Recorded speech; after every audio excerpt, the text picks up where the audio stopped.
Hello, good afternoon. Welcome back to the Football Terrace. Thank you very much for tuning in. Do me a big favour from the beginning. Hit that like and share button. Please subscribe to the Football Terrace as well. But the like button is so important to us. Please make sure you smash that right now. Support the independent YouTubers. We really do need your help. We're here to talk a bit about Chelsea and a bit about Manchester United dominating the headlines at the moment, these two football clubs, in relation to the transfer market. And of course, the top four race as well. And the first one, which I find very interesting, we'll mention it first, we'll delve into it a little bit deeper later, is big reports being released by Andy Minton and by The Athletic. And remember, The Athletic publication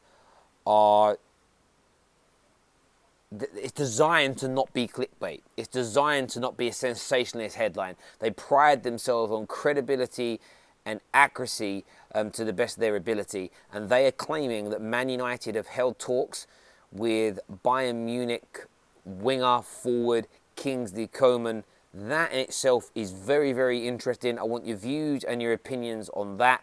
I'm going to give you mine in a few moments. Secondly, Chelsea linked with a centre-back, 25-year-old Jose I think it's pronounced Gimenez. I want to try and get it right. Sorry if my Spanish isn't right. But he obviously plays for Atleti. I want to say it's Uruguayan. I believe he's Uruguayan or Argentinian, one of the two. I think it's Uruguayan at the back. And an interesting link. I suppose my view is I don't know too much about him, but that story seems to be picking up. Uruguayan, yeah, he's Uruguayan. I thought it was Uruguayan. That seems to be picking up a little bit of headway as well. That's the story we're going to start with here. How good a centre-back is he? I'm asking you that question as our community here on the Football Terrace. How good is he? That's the first and foremost question I want to put out there. My view is this.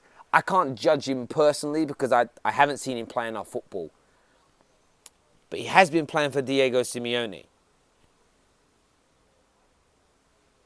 He has been playing for Diego Simeone. So, what does that tell you? For me, it tells me defensively, sound. In a structural system, sound. Disciplined, he's sound. He can defend, sound. Has a lot of passion, definitely. So again, I know you can't just judge a player by the system or the team that he plays in per se. You have to look beyond that. You're going to have to help me with that though, because unlike most YouTubers, we don't profess here on the Football Terrace to be the encyclopedia of football, knowing all and sundry. We really don't. But that's who Chelsea are linked with. And do you know what? I tell you what, if Chelsea pull that off, with the other signings they're looking at, madness. And do you know what would be really interesting as well? Go back and look what most other YouTubers have been saying about this transfer window. Most have played it down as just being a formality. No real business is going to happen. Chelsea are bucking that trend. Man United are about to do that as well. Please hit that like and share button for us right now. Hundreds of you tuning in. Really does support us. What's he saying here? I don't want any alternatives. Sancho should be the priority and Coman is injury prone. Let's talk about the Coman situation. My first thought when I read it was, this story is for Jadon Sancho's benefit only. Partly Dortmund, but Jadon Sancho's benefit only. That's the first thing I thought, and I'll stand by that. I'm sitting there thinking, it's a smart move by Man United, you know. Smart move by Man United. To get this deal to motor on forward quickly, United need Jadon to kick up more of a fuss. If Jadon, we might have even actually held talks with Koeman. One as an alternative, which would be maybe sensible. Very injury prone though, Koeman. I'm not convinced with him as a player myself. However, you've got that element of Sancho going, oh, they're talking to somebody else. My club are playing hardball. I'm kind of keeping my counsel and remaining quite professional with this, but we're not motoring this forward. And what Man United do, this isn't a story that the Daily Star have run with or some random no-mark website that you and I have never heard of, not some Turkish publication who are considered the same as the Metro in the UK. This has come from a credible journalist in Andy Minton, in a publication that quite publicly states they will never do a clickbait story or print something without having something confirmed by an official sort of source. Not that they'll name the source. It's a very clever technique by Manchester United to get Jadon Sancho to say, hang on a minute, I'm going to have to force his move a bit more. I'm going to have to come out and be a little bit more pragmatic with getting my move, my desired move to Manchester United. I think it's a very smart piece of methodology by Manchester United, especially ahead of the weekend. It's come out at almost the most perfect time. It won't disrupt them at all. They know what they're doing. And for me, Sancho's going to have to do a little bit, whether it's a formal or public transfer request, whatever it is, do it. I mean, I don't personally care if he goes on strike. Do what you got to do, bro. Get yourself out of Dortmund. Get yourself to Manchester United.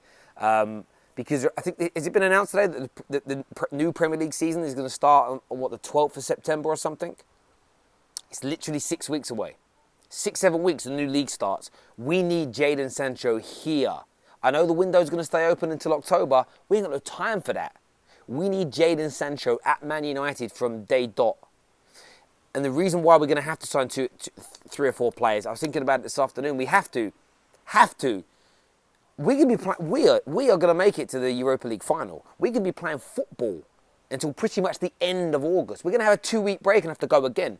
We're going to need 3 or 4 new, fresh, fit, raring to go faces coming into this Man United team to do what we are going to do next season and put that title push on. We're going to need it.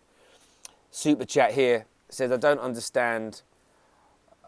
still don't understand on why Chelsea don't act quickly on the summer window. Sorry, let me say that again. I still don't understand on why Chelsea don't act quickly in the summer window. I just think the Gimenez rumours doesn't excite me at all. I respect your opinions and not be excited by the deal.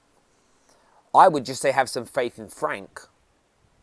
Like, truly, I would say have some faith in Frank Lampard when it comes to these deals. I think he's got a little bit of something about him. I think he knows what he's doing. I really, really do. I really do. And by the way, did you all see the Kai Havertz news that we broke to you here at the Football Terrace? Have you all seen that trending today? Have you seen that in the newspapers? Chelsea fans talking about it. You know, it's there. People are going, checking out this profile, finding out that Kai Havertz actually follows her as well. Of course he does, his sister. It'd be weird not to, you know. Imagine not following your own siblings on socials.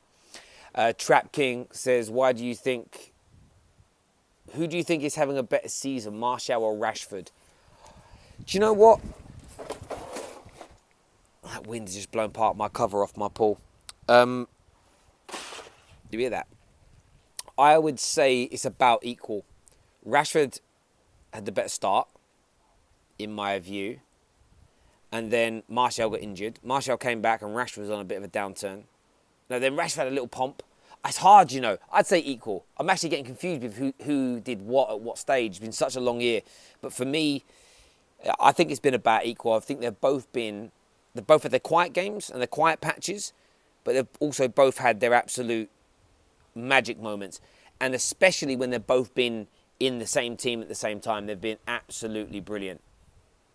Stop being diplomatic and give an answer. Your choice is binary. No, it's not about that. See, you're asking me to make a choice, but if I can't see a huge differential between the two, I'm not going to do that. If you ask me who the better player is, or the better free kick taker, or the better finisher, I can give you an answer that is clear cut and straight. But the better season is a tough one. It's a tough one. I think Anthony Martial could win Player of the Year at Man United's awards. I actually think Bruno Fernandes could end up making it as an example and being given it. AWB is up for it. Maguire could win it from a player, but he won't win the fans' vote. He might win the players' vote as an example. Greenwood's going to win something. I think he's been absolutely sensational. Terry, can you use who scored on Jose Gimenez. Yeah, I will do that later. I'll have a little look at that later. So we're going to be going live tonight about 9:30. Myself, Flawless, JV, Aaron, previewing Man United's game at the weekend. And I've got a few things to say tonight. So you make sure you stay tuned for some of the things that I've got to say tonight, because I am going to be going in on some people, in on some other YouTubers, in on Man United, and it's going to be a rallying cry for us to get behind this team. So make sure you're tuning in tonight. It's going to be emotional.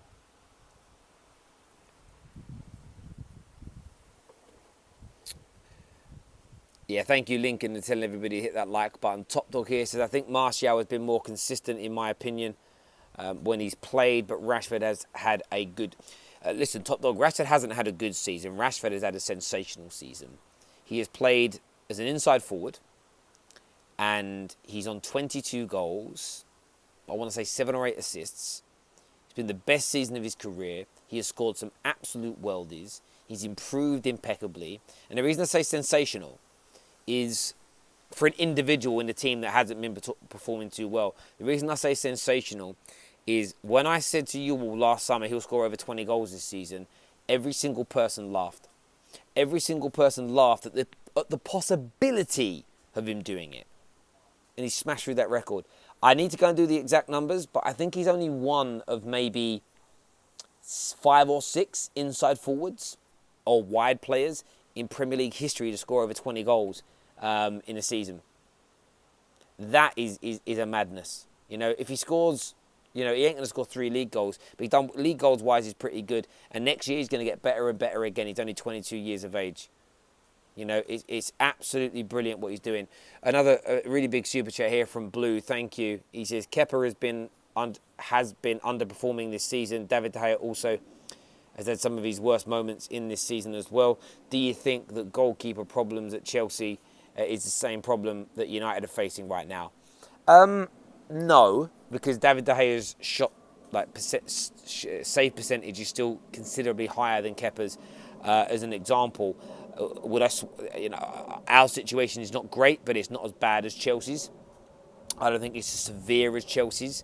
We also have young Henderson coming through. So if we can't land a gigantic replacement, we have Henderson, who is going to be having crunch talks with Man United next week. And it's a tough one for me. Do you know what would be gutting? Is if you sign the top goalie that does brilliantly for you, but Henderson goes off to another club and turns into one of the best goalkeepers in the Premier League, and you've got him there and he's free. That's always, if you buy something that you could have got for free, it always feels a little bit worse, you know. Don't forget Romero. Yeah, he's a good goalie as well. Terry, your biased rose-tinted glasses will only disappoint you. The reality is United are miles off. Based on what? Based on what? Based on... Sorry about that, I've got to move the things. It's getting very windy out here. Based on what? The overall season, points total, yes. Based since the snap, based on when we flicked it, MMA News says worst points in 30 years. I'm not worried about the points. The points isn't a thing for me. It's positions I care about. You know, I couldn't care less about that. The same way next year, Liverpool defend their title next year with 72 points, none of them are going to care. And it depends. If they win on 72 points and they've diminished and they've become a shadow of themselves, they'll be worried about the following year.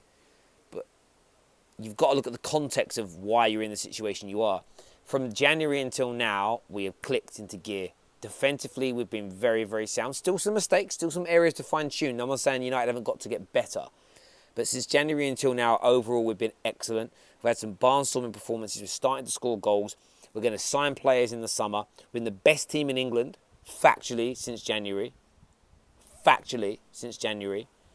And you know, the only team since lockdown begun to not lose a game in the Premier League. These things are great signs for me. Like I've said all along, though, keeping Paul Pogba, signing Jadon Sancho, and improving the fringe element of our squad, if those three things do not happen this summer, my opinion changes dramatically around where I think we can go. What you're not going to get me to do is to commit to Man United challenging for titles without those elements being conditions of that prediction.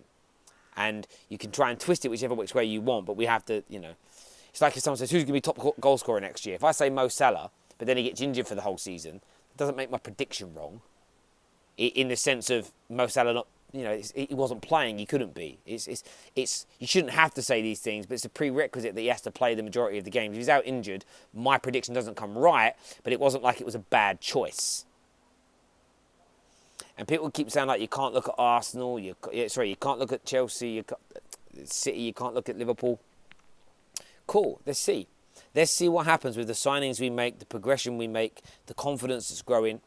And when we're back in normal terms, we are going to push those boys. I don't think we'll catch them next year in the league, but we are going to push them with the right signings and the keeping of the brilliant Paul Pogba. The same as I think Chelsea are going to do exactly the same thing as United. If they get these deals over the line, they're going to push those clubs hard. They're not going to quite have enough to go the full distance over the course of 38 games, but they're going to be there or thereabouts. They're going to be a much better team than you've seen this year, a more consistent team. Forget points, they're just going to be a better and more consistent team. But what you will see, let's forget points for a minute. When you add the points element in, next season, Man United and Chelsea collectively will get a minimum 15 to 20 points additional each next season, as an example. And if Chelsea get the goalie and defenders they want, they will concede about 30 to 35% less goals. Man United will decrease in the amount of goals they concede by a further 20%. They will get better and better and better. In terms of overall points total, the prediction's there, but you could actually improve and not get as many points depending on how good everybody else is around you. You always have to factor in that element. But as a general rule, Chelsea and Man United are both going to get significantly better next year.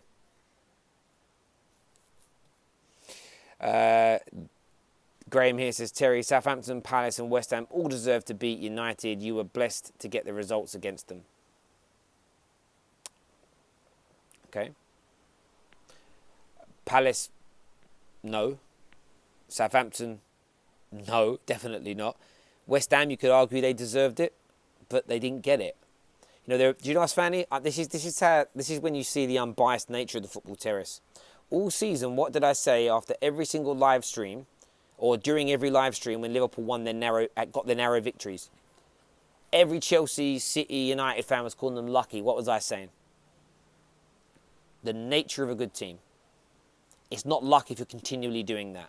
It isn't luck if you're always scraping these results through when you're not quite at your best, when smaller teams, it's what you are. It's the brilliance of you.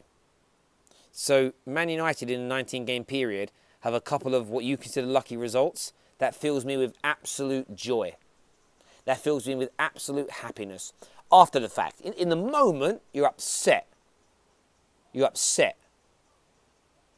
But from my point of view, overall, I'm really comfortable with what we're doing. I really, really am.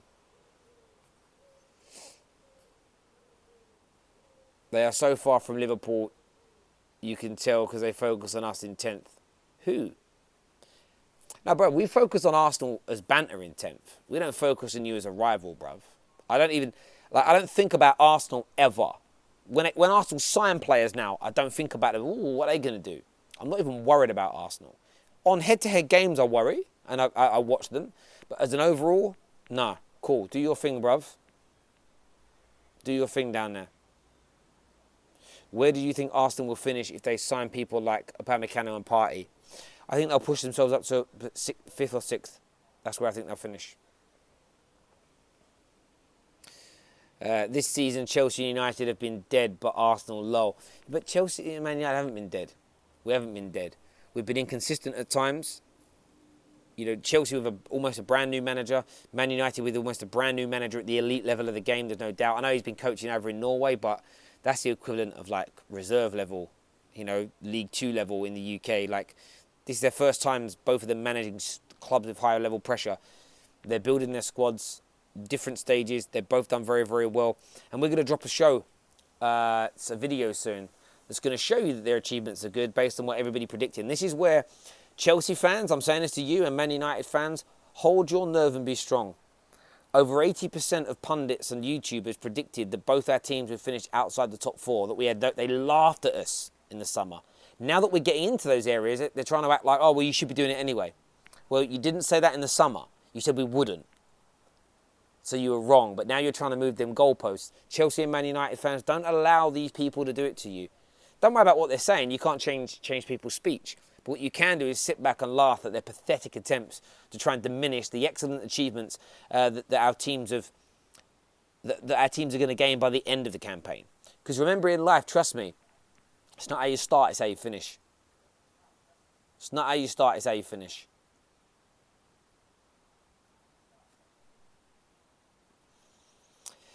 Jem here says, agreed, Terry, we both overachieved based on what people predicted at the beginning of the season. But that's what, and that's why they're angry, and that's why they're salty with it, because they were wrong. And instead of just having the common decency to say, you know what, I got that wrong, fair play. There's your points total was this, but you lost this amount of games, or Chelsea have conceded this, or they're inconsistent in that, or you've got there because other people weren't good enough, blah, blah, blah, blah, blah. Nonsense. You are where you are because you're good enough for it. And Liverpool, yes, they've teared the league up this year. You've got to remember this season in the Premier League, Man United have lost less games than City. Now, we've drawn a few too many, but quite a few of those draws were narrow, especially in the beginning of the season. And that's the element we've got to focus on next year. If we look at it the way I want to look at it is this: if we look at all the results we've had this year, it's how many of them we can maintain as wins next season, and how many draws and how many defeats we can convert to at least one level result up. If we could take half of our draws and turn them into wins, and half of our defeats and turn them into wins, which I think is plausible, that in itself is a dramatic jump next season. Do I think it's plausible for both Man United and Chelsea to do that? Absolutely. Also, I really mean it. I really, really do. Another super chat here says, Arsenal and Tottenham should worry if they don't improve their teams. Liverpool, City, United and Chelsea will pull away from them for the next 10 years, is what Dinesh thinks here. Someone here says, you drew games you should have lost. Like what? What game are you talking about? Like how many are you talking about? The only game that stands out that we drew that we could have lost was the Everton game, where they had the goal conceded in the last minute. The others are all fine. Do you think about the West Ham game the other day? So when you go back and watch the game like I have done, you had 3 good saves made by Fabianski in the first half. You had the pass through to Bruno where he controlled it well, but it hit his standing foot and ran away from him. And you had Greenwood's shot that was blocked. This is the point when you deal in if, buts and maybes. If one or two of those goes in, we run away with the game. They get nowhere near us. You know, it's one of those things for me where I feel like people always want to try and discount those moments. You know, people want to throw these out. But yeah, there are probably a couple of games we drew that we could have lost. There's probably a couple of games we won that we could have drawn or lost. But that's the same for Chelsea and the same for Liverpool at the top. These things happen. It's part and parcel of football. But at the end of the day, 6 months ago, we were 14 points away from third, and we have clawed that back. That is nothing short of sensational, and it deserves nothing but credit. Now, rivals are not going to credit you. Ollie haters are not going to credit it, but the real Man United fans will. Chelsea fans, nobody, including me, predicted you'd make it into the top 4. You're in the top 4 in the FA Cup final. Chelsea, for this season, as an isolated season, have nothing but happiness to feel. Nothing but happiness. That's it.